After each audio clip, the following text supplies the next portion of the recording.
Okay. All right. So when I was a student in starting as a history major, I remember trying to read the history textbook and feeling like I couldn't do it because it was not, you know, it was foreign to me, and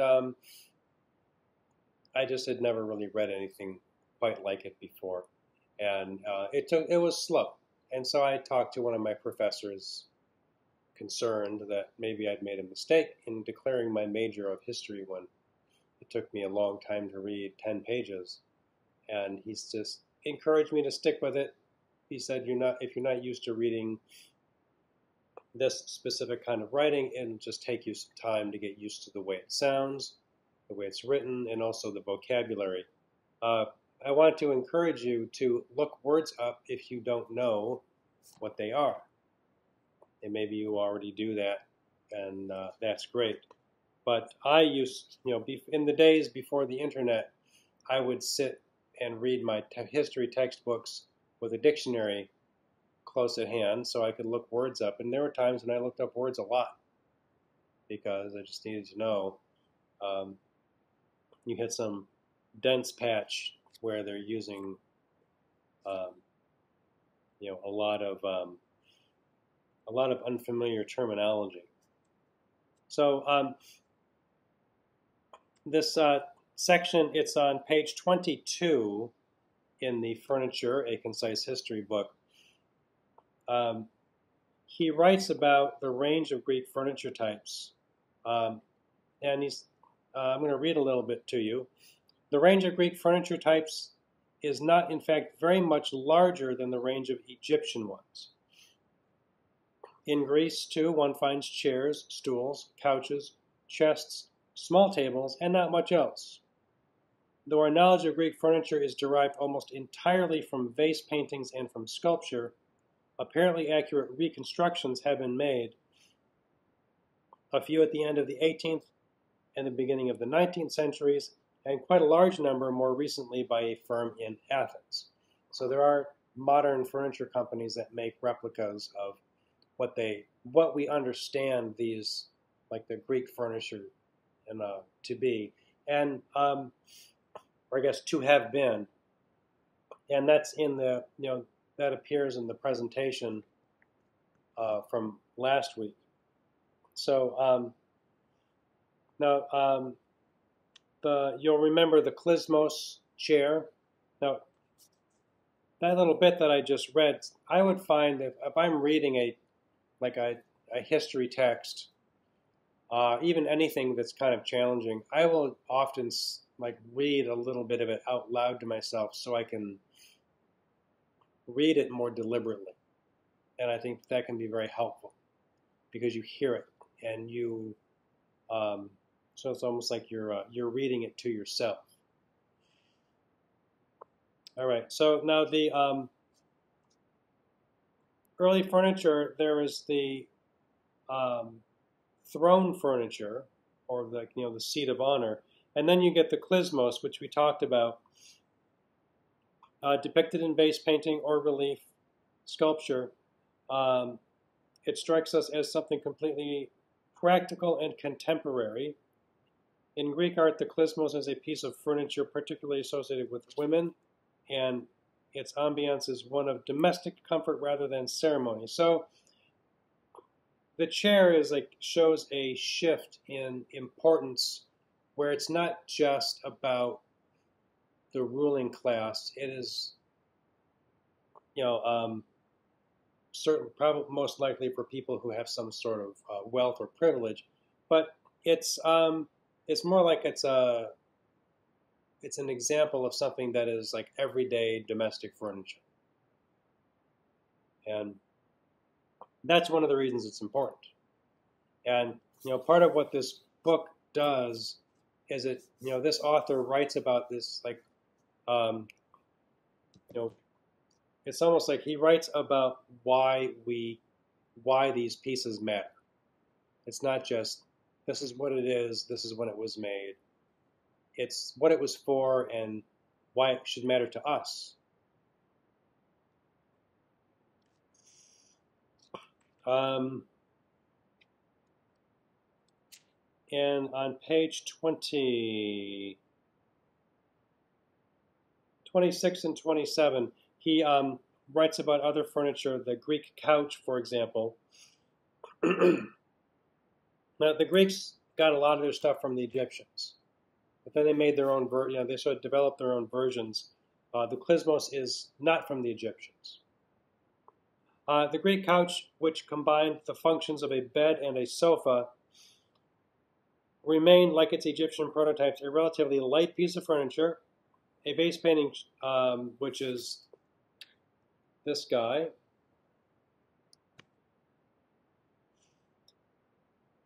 shows a young servant carrying one of these couches on his back with a small table placed on top of it.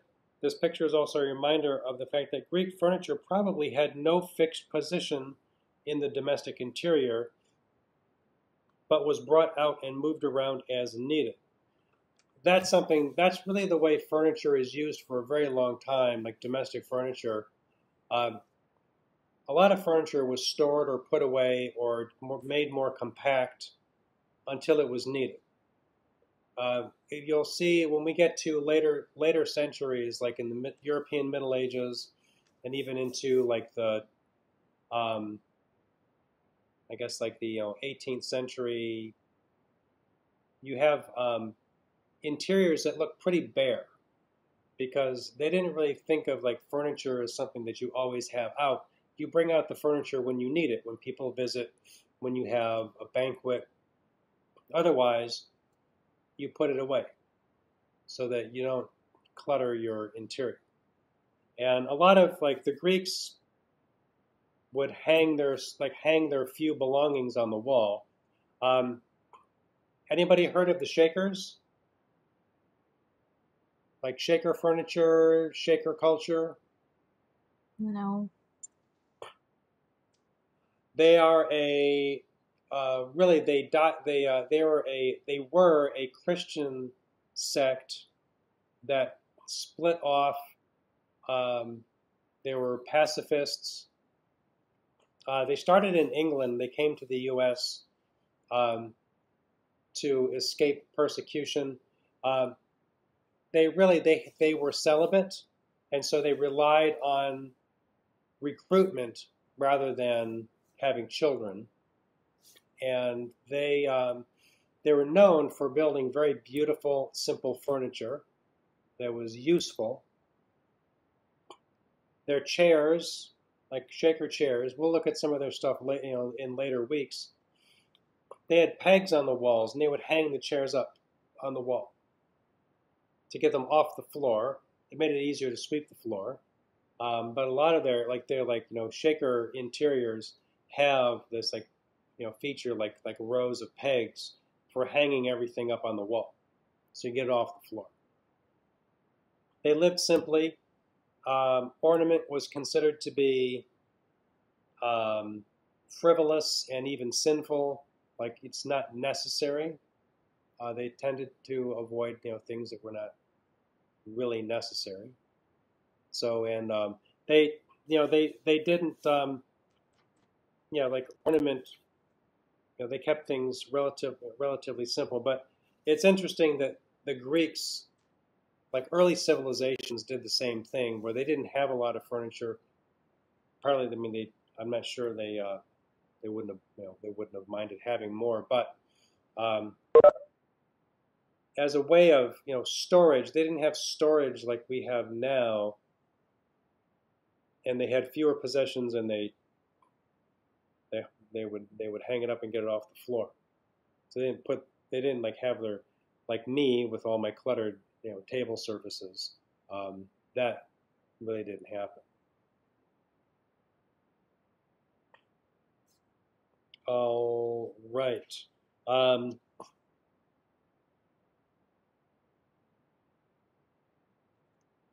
yeah, let's see. I think I should find up like since I mentioned the Shakers.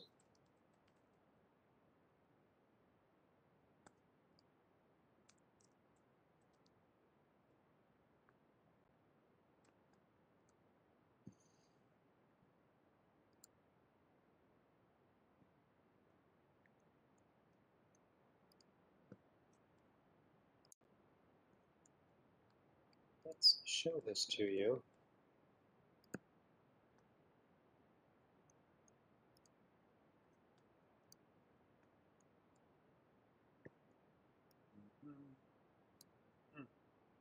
One of America's most popular furniture styles was invented by a celibate religious sect. So here, very simple, like a ladder back chair. So people still make what is called shaker furniture. It's not really shaker furniture because there are no shakers left. Um, their lifestyle, was definitely not for everybody, and so eventually fewer and fewer people joined their group, and the shakers just faded away. So everything like their architecture, um, sharing that, their architecture, their furniture is sort of like followed a style of simplicity that is very appealing. Okay, so your quiz is going to be about the Egyptians, the Greeks, and the Romans. And you will, the quiz will be open. I think I think I set it to open it right after class ends. I'll check that when we're done. You'll have a week, so it'll close midnight next Wednesday. So you can take your time. You are allowed to use the textbook, notes, internet presentations, vocabulary lists of terminology to answer the questions.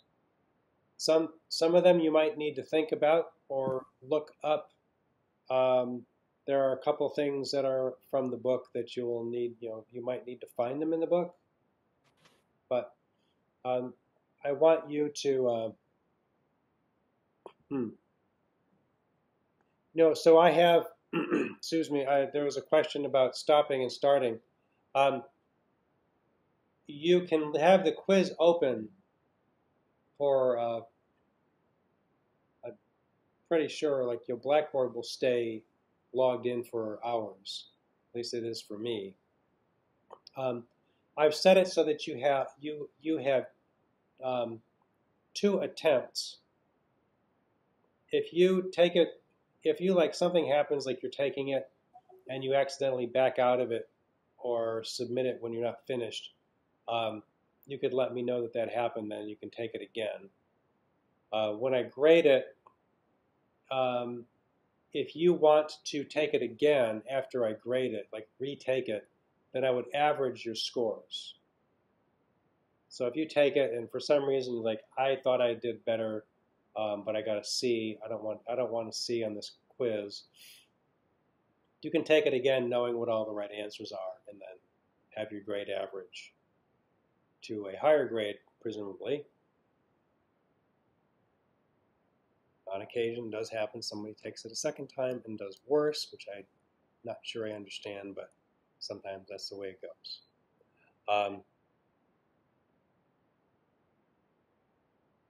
No judgments. I've had my regrettable moments as a student. I will always remember them. Yeah. So you once you start the quiz, you can't save your work and then come back to the quiz later. It's not tremendously long. What I would recommend is that you have yourself ready to take it and finish it, and be ready to look things up while you're taking it.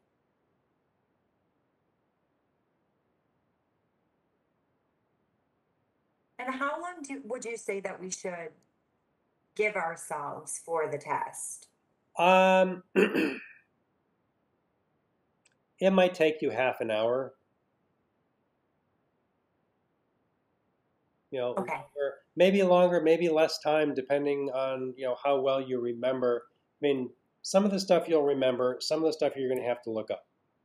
Right. Remember. So we should show up prepared to finish the test as soon as we open it, Yes. but we have any opportunity within the week time frame to start it and finish it. Yes. Okay, thank you. Yes. Yes, I've never taken the test. I've only created the tests. And so, I don't, I don't think that, well, I think that once you start it, you have to finish it. Okay, perfect, thanks. Yeah, that's fair.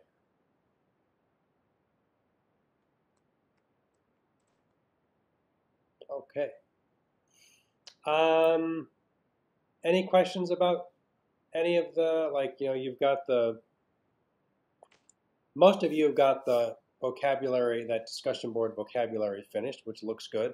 If you haven't done it yet, you still have until next week.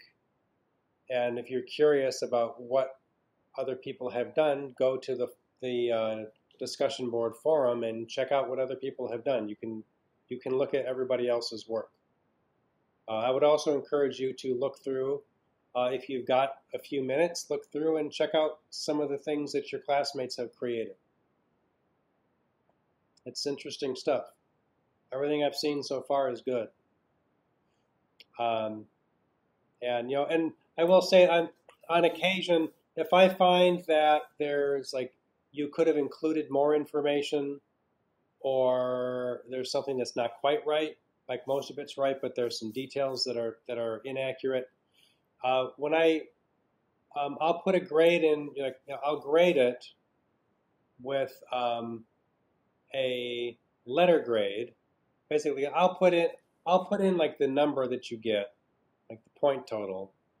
Blackboard is set to tell you a letter grade because that often means more. Like if you got, like if it's like, it's, out of 10 points, you got 9, you might see 9, think, okay, so what is that? It's 90%, but, but if there's like, if it's like a 90, like 9 or 8 or something like that, I'll write comments to you in the grading section, not in the forum, and tell you you got this many points out of 10. Here are some suggestions, or just some comments. A lot of the sometimes the comments are telling you like you made me think of something that is interesting, and I wanted to share that with you. Usually in the grading, it's a correction, and in the forum, it's more like praise, because the forum is open to everybody, so everybody doesn't need to see what my grading comments are to you. That's private. That would be weird. Like, hey everybody, look at the grade in the comments everybody got. That's the olden days of people. When I was in elementary school, we used to get shamed by, like, if you did poorly, they loved like posting like, here's what everybody got. They were terrible, but it made us tough. We're like, yeah, so what? Like, okay. Yeah, and the so the vocabulary card by tonight, and that's just like the one. So it's a one tester, so I can see how you do, and then I can make comments. If you're doing, if what you've done is good and would earn you credit for that card, then that's great, and I'll let you know. This is like, this is good, this is acceptable, you don't need to make any changes. If you do have something where you need to make changes, I'll tell you.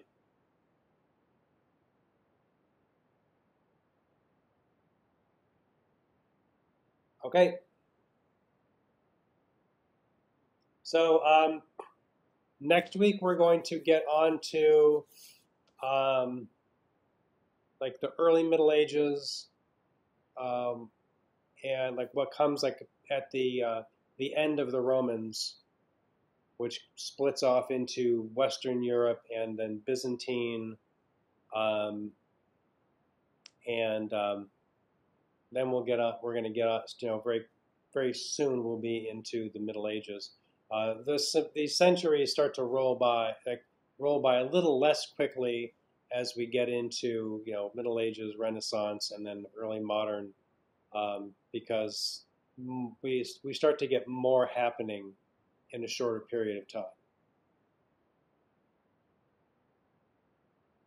Okay. Has anyone noticed have you started to notice any like Greek and Roman or Egyptian architectural elements in the world?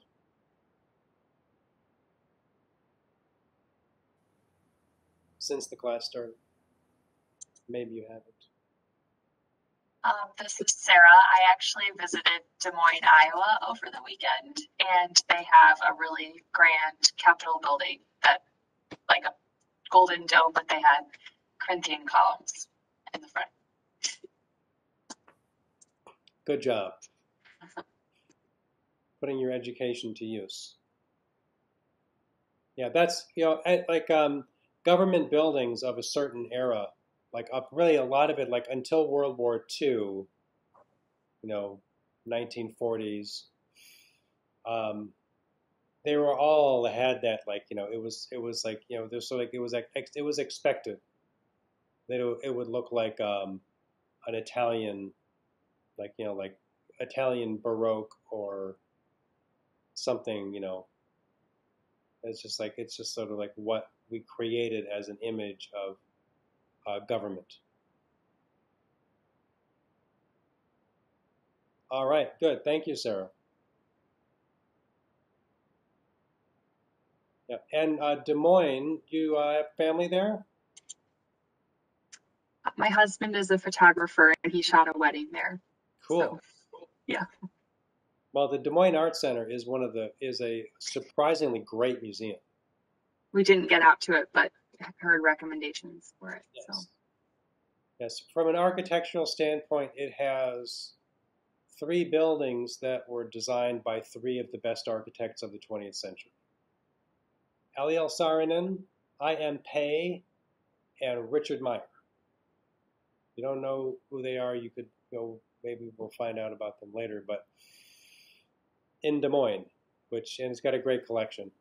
So Iowa's got an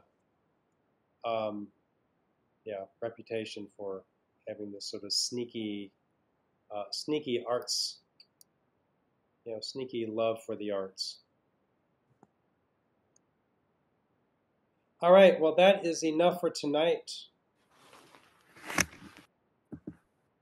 So is there any other reading assignment or anything else we should look at after our quiz? Should we start looking at the Middle Ages? Yes, so chapter 3 in Smith. Okay. Okay. The Middle Ages, yes. And take the quiz. Yep. So the first quiz is due finished midnight next Wednesday. This first, like the discussion board forum, is due finished next Wednesday, midnight. I'm already starting to grade those. That first vocabulary card is due tonight, midnight.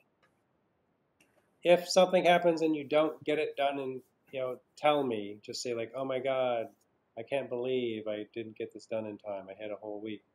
But you still have 4 hours plus. So if you then think, what am I going to do? Look at some others. You can do some of the same things other people did, but don't surf on somebody else's work too much. In art, we would always like you would look at somebody else's work and say like, I really like that. That's cool. I'm going to steal it. And so you do your own version of it. And in art, it's like the whole world of like creative work it applies to design, it applies to architecture, it applies to, the way, just about any creative pursuit. You've got to get your ideas from somewhere, and you get your ideas from other people doing the same thing. Sometimes you get great ideas from something that appears to be completely unrelated.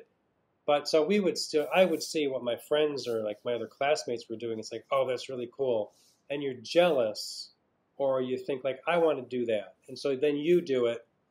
The understanding was always that that's not copying, that's emulation.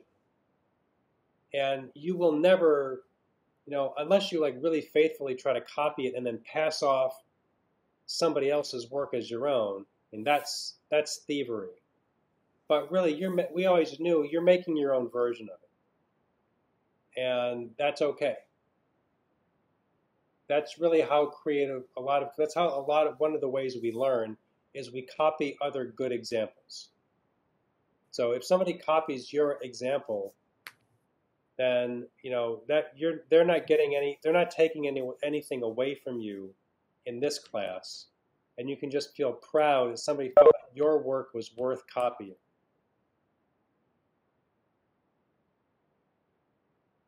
Okay. And always make sure people are copying you, they never get better than you. So I have a question about the all the vocabulary words you're going to want, I think, by midterm. Yeah. Which categories are included in those? With the vocabulary cards, so you're doing one now. You'll do a set of 12 for midterm.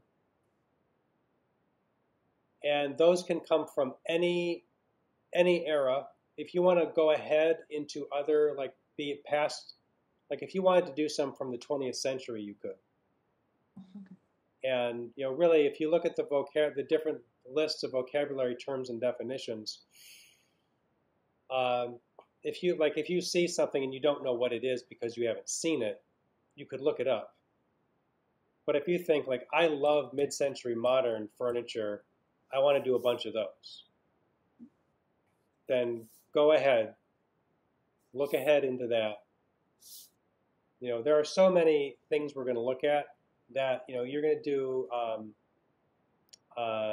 actually a total of 26. This first card is separate from the 25. There are so many things to do that 25 is just like a sample. So does that answer the question? Yes. Thank you. Good.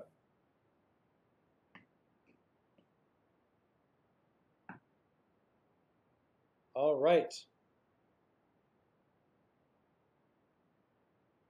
Okay. Oh, you know what?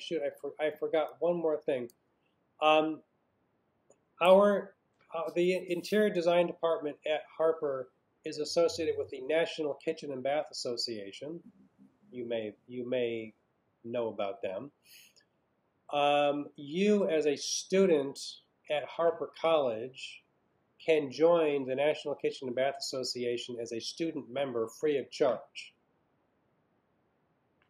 I'm going to put a link to their student application in a Blackboard announcement for you.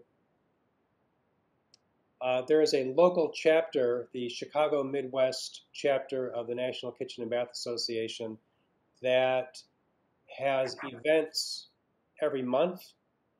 They do this on Tuesday evenings. They've got one coming up on the 21st of September. It's in person. It's at a showroom. It's a granite, like a stone showroom. They do a lot of them at stone places because they've got a lot of space. They do like, it's kind of like a social event, and then they do like an instructional CEU where people who need to get like educational credits, like continuing ed credits professionally, can go to it and get some there. So let me show you. Can you buy stuff from them? You mean like samples? Well, actually, we're trying to remodel my bathroom. Yes. Well, you could, Well, I have a lot of ideas. yeah. Well, you like for like the different vendors. Like here, let me share my screen. Yes. So here's the website to the Chicago Midwest chapter, and where is our event? Um, hmm, sorry about this scrolling here. Events.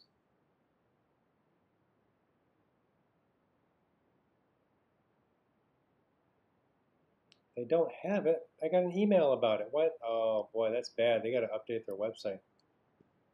Um, okay.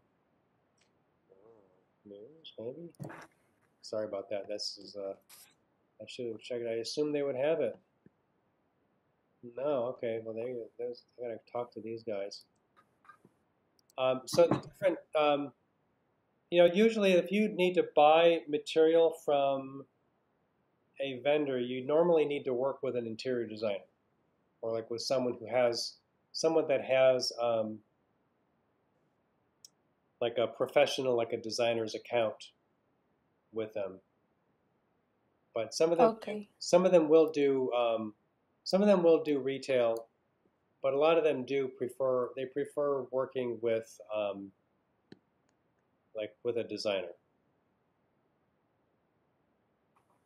Now here, this is, I'll put this link up here. Student memberships. It's, here's like click on, like there's the link to the student membership application. What happened to that? Oh, there you go. And you're just gonna post an announcement for that? Yes, I'll post these in the announcement. It's a really,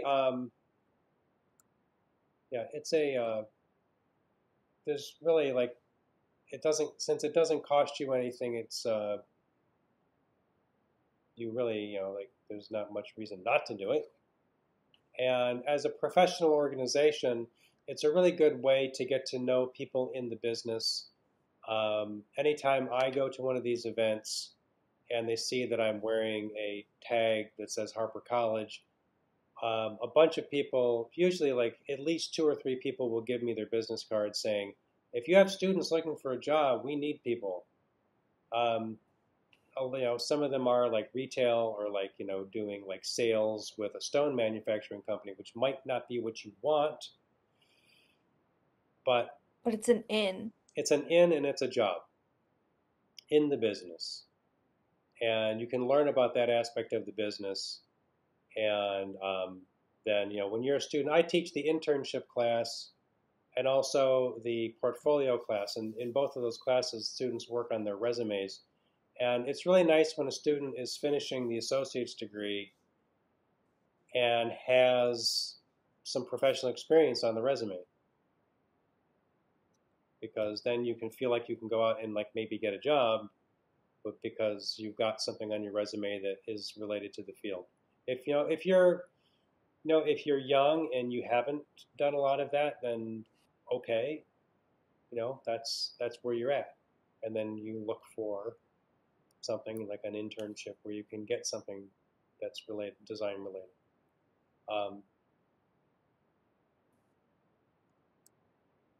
What is the instructional piece that you were speaking about that they also, you said they have like a social and then instructional. What do they generally show let you? me find their email. Um,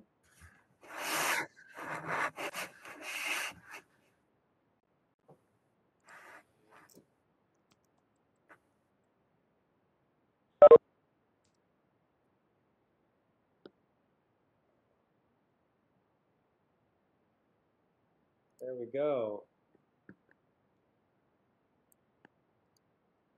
Stop sharing. Share this again. Okay, so here's from my email.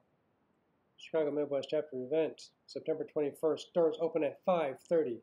Design Basics for Sintered Stone, Design Application and Sustainability, presented by Sean Roythel of Global Granite and Marble, which is in Niles. A little map right there. Yeah, there's a registration link. I'll put all that in there too. So I've done, before the pandemic, we had a more active interior design club. And now it's a lot harder for us to go and do things because either we have to distance socially. We used to have people speakers come to campus, but a lot of it's not on campus right now, so that kind of kills that. So I want to continue doing some of these events, and I think initially what I can do is tell you about this. If we go as a group, if it's officially the Interior Design Club, I'll have to have everyone complete a release form, since we're going if we're going on a tour someplace. There are some places that do manufacturing that we could eventually go and see. I would have to have everyone do a release form that saying you will it's kind of like a hold harmless agreement where if you get hurt, you're not going to sue the school.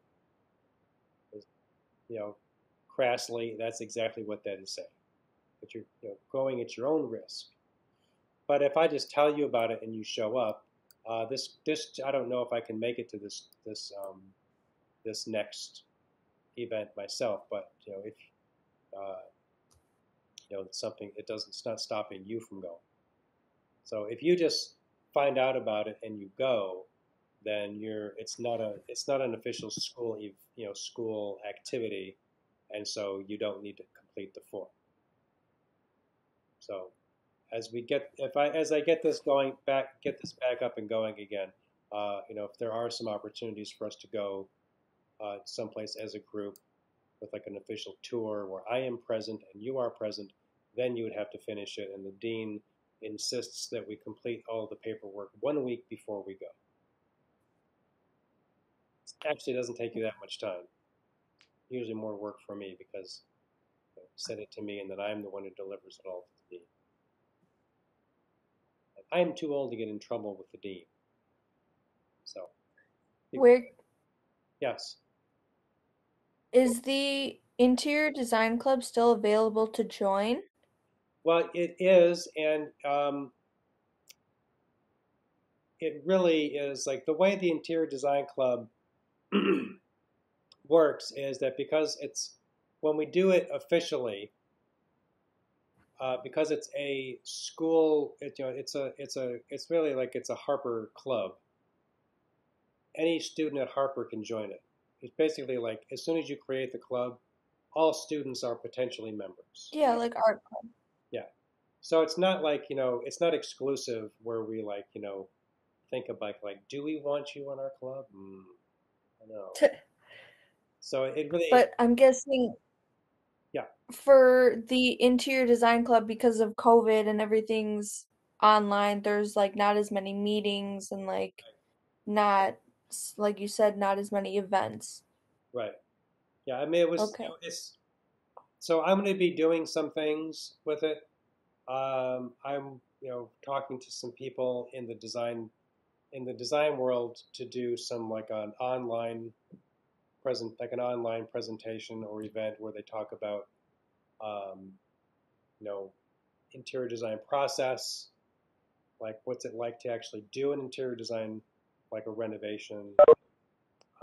So and some of what's important about that is for to hear from an interior designer about the kind of the messy details, how to create a schedule and how to how to make sure that you keep control, working with contractors, where some of the interior designers I know, they have almost everybody, they have tradespeople that they work with on a regular basis because they know that they work well with them.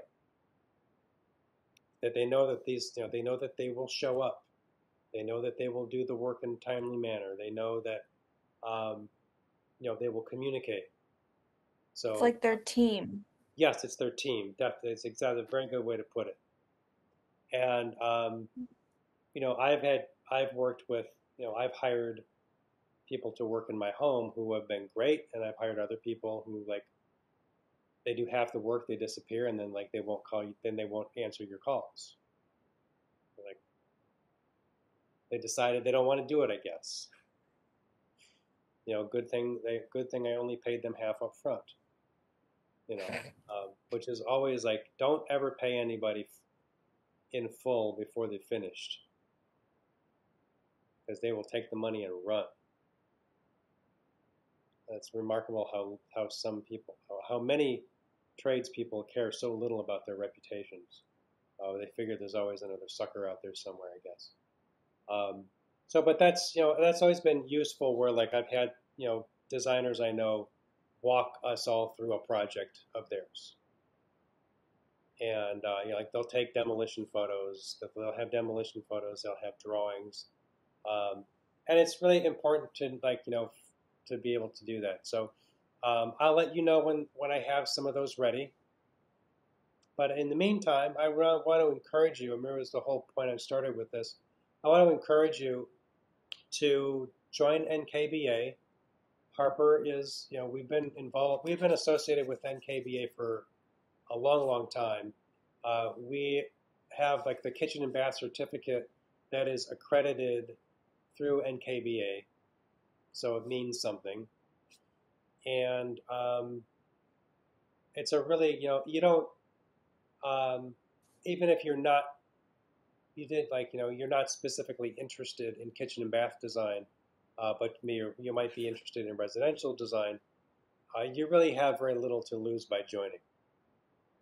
And there are other organizations, the International Furnishings and Design Association, IFDA, IIDA. Those are all good, professional organizations to be a part of, because it's a good way to get to know people.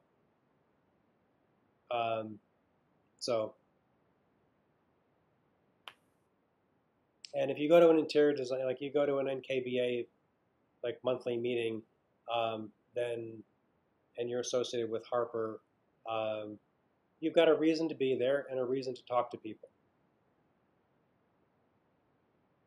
So.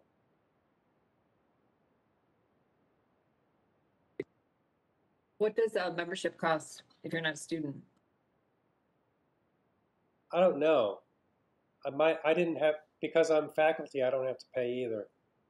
I think NKBA is reasonable. Some of the others, like IIDA, is kind of pricey for an annual membership. But that's yeah. I'll find some information. I'll put some of that information up too. So you can see what that is.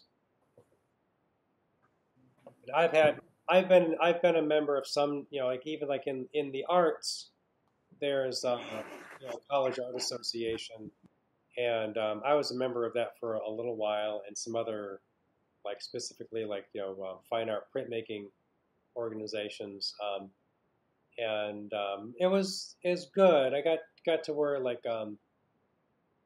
didn't really need it once my teaching career really took off.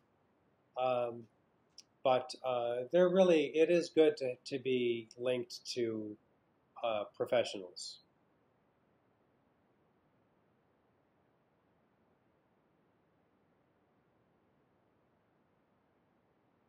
Okay. Let me know if you have questions in the week. Read the 3rd chapter of the textbook. Do all your work if you haven't. I guess you still have to you haven't taken the quiz yet, but and with some of this, with the quiz, sometimes you're just going to have to do your best, and check your answers, look up your answers. Make sure when you answer questions that you, like at the end of it, that you submit. There's like a button way down at the bottom to submit your quiz, to submit the test, so that you don't like leave it and then not end up not submitting it. What format is the test in? The questions vary. Some of them ask for a short answer. Some of them are true or false. Some of them are multiple answer. Some of them are multiple choice. Okay, Yes. thank you. Yes, watch out for the multiple answer, because people sometimes will only give one answer. They like breeze past the, the description at the beginning that says it's multiple answer, and they'll only give one when there are two answers that are needed.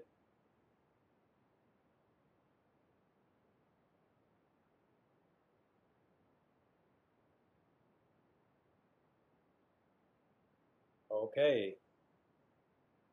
Reflection of my glasses in that. Oh man, my eyes. All right, I've been staring at a screen and sitting for far too long. All right, it's been a pleasure. I will see you all next week. Thank you. Thanks. Have a good night. Thank you. Too. Thank you. Good night. Bye. Good night.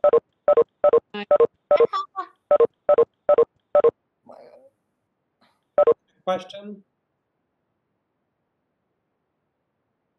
No. Okay.